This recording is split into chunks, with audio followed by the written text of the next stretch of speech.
Hey everyone, welcome to my channel. In this video, I'm just going to be making some of my Easter Bunny tags, just showing you what, on an average day, what it looks like. So yeah, if you want to come join me, let's get started. Okay guys, so in this part I am going to be putting together my orders.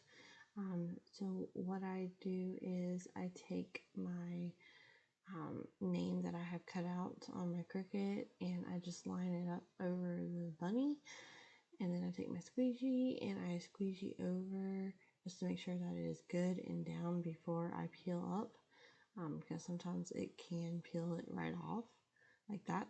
You see all the end come up a little bit, so just take the squeegee and go back over it.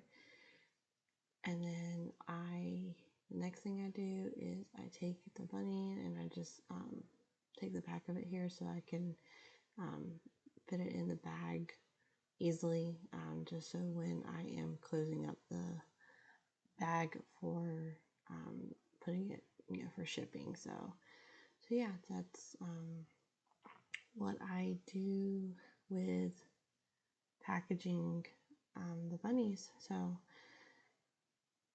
and I fold it down like this,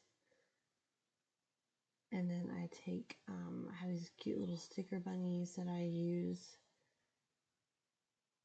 to put on the back of them, just like a little decorated thing. So